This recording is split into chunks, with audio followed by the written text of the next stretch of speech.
Kayak ruang ini cukupnya berapa orang, misalkan kita 10, tambah lagi 10, ya paling maksimal 20.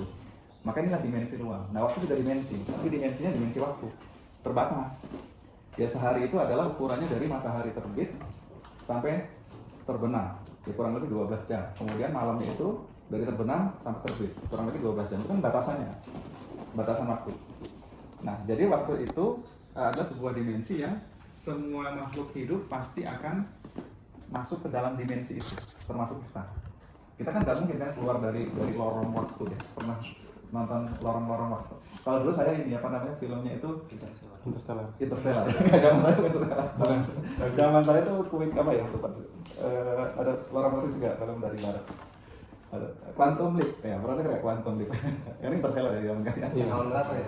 Quantum Leap itu tahun 2000-an. Quantum Leap jadi Belum lahir. itu zaman saya, itu sama terkait dengan masalah waktu. Jadi Quantum Leap itu cerita tentang seorang yang bisa lompat-lompat dari waktu ke waktu. Jadi dia apa namanya? Tapi dia tidak disengaja gitu ya. Beda sama apa Terminator ya. Terminator tahu ya Terminator. Terminator kan robot yang dikirim dari zaman masa depan ke sekarang, cuma kan disetting dari sana dia dikirim tahun berapa untuk melakukan misi tertentu gitu kan. Iya. Kira-kira ada nggak ya gitu ya? Itu fiksi ilmiah ya? Apa fiksi ilmiah ya? Jadi ilmiah tapi fiksi gitu ya. Tapi kenyataannya sampai sekarang waktu kan adalah sebuah dimensi yang kita lalui tapi dia tidak akan kembali ya. Jadi kalau sudah kita lalui dia akan hilang ya. Sudah hilang, tidak akan kembali. Makanya ada peribahasa penyesalan selalu datang terlambat ya. Kalau waktu itu bisa kita rubah dimensinya, kita atur, maka nggak ada penyesalan kan gitu ya. Wah tadi salah, gitu. Tadi salah, balik aja ke sejam lagi buat ikut ujian lagi. Seperti itu ya. Kenyataannya nggak ada ya. Kenyataannya nggak ada yang kayak gitu. Jadi memang waktu itu adalah sesuatu yang apa yang kita alami, semua mengalami, semua akan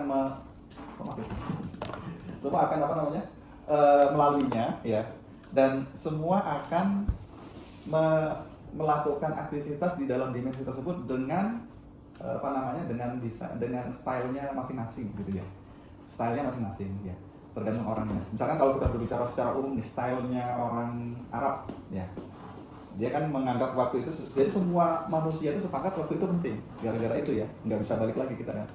Nah stylenya bangsa Arab ya, makanya nanti di setiap bangsa itu ada semacam apa namanya apa ya, bukan bisa jadi disebut sebagai peribahasa yang menjadi apa namanya patokan dia atau yang menjadi nilai mereka menganggap sesuatu hal itu seperti apa ya.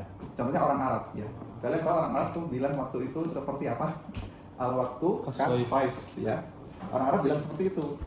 Itu kenapa dia bilang ada peribahasa waktu itu seperti pedang, berarti kan ada sejarahnya gitu ya.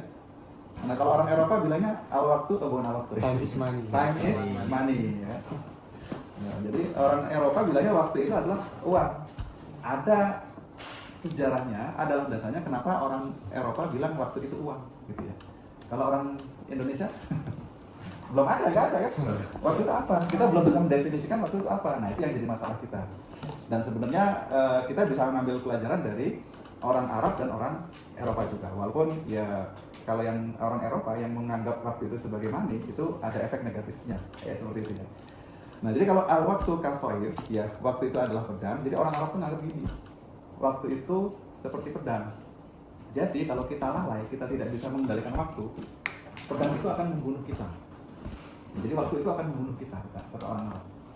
Makanya apa? Dia harus mengendalikan waktu, dia harus bisa menguasai waktu. Jadi waktu itu yang kita lalui, kalau kata orang Arab, dibilang membunuh itu bukan membunuh secara harfiah ya, dibunuh. Membunuh karakter bisa ya, membunuh kebiasaan baik kita juga bisa seperti itu. Orang Arab menganggapnya seperti itu. Jadi waktu yang kita lalui itu ya, kalau misalkan dari jam 11 sampai jam 12, kalau tidak kita manfaatkan dengan hal yang baik, kemungkinannya hanya yang satunya lagi. Ya, bisa dua sih ya. Tapi dua itu bisa kita gabung. Dia akan sia-sia atau kita akan manfaatkan dengan hal buruk. Jadi pilihannya cuma itu. Waktu yang kita miliki, kalau tidak bisa kita, misalkan dari nanti jam 11 sampai jam 12, kalau nggak kita isi dengan hal yang baik gitu ya, pilihannya cuma dua itu bisa jadi satu ya, sia-sia atau malah hal buruk yang kita lakukan, seperti itu ya. Kenapa? Karena kan setan kan senantiasa membisiki kita gitu ya. Setan senantiasa mengajak kita untuk Ya pertama kan kesia-siaan gitu ya, kesia-siaan. Nah, yang kedua adalah ya kalau sudah kita berbuat sia-sia dia akan narik lagi ke level berikutnya gitu ya, perbuatan buruk. Makanya orang Arab bilang waktu itu pedang. Jadi kalau nggak kita kuasai, nggak kita isi waktu itu dengan perbuatan baik, dia akan menjadi perbuatan buruk yang kita lakukan. Jadi dia akan membunuh karakter kita. Ya kayak apa namanya? Mungkin sudah, ya ini masalah saya juga ya terkait dengan ini ya HP ya.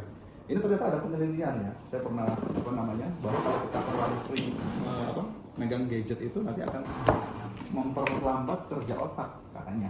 Maka itu ya bener pakai gadget. Itu kalau misalnya sambil nonton video shorts gitu ya Pak emang gitu. Oh yang cepat-cepat itu, sob ganti. Itu kan bikin atensi kita jadi kayak ikan koi kan gara-gara. Fokusnya nggak itu ya. Iya. Jadi nggak punya daya tahan untuk fokus short. Benar. Tapi kita seringnya itu ya, ya nggak. Orang-orang kebanyakan kan. Iya. Ya tapi ya derajat itu. Tapi bisa juga misal mending main game kayak arcade gitu atau hal lain, baca buku atau apa gitu. Saya video seperti ini bahaya juga. Iya betul, dia akan kurang fokus. Jadi maka otak kita akan berkurang kan daya tahan, kemampuan untuk menganalisis. Karena kan lompat-lompat gitu ya. Untuk sini, waktu kan kemarin apalagi random lagi ya seperti ini. Contohnya misalnya sekarang di Piala Dunia.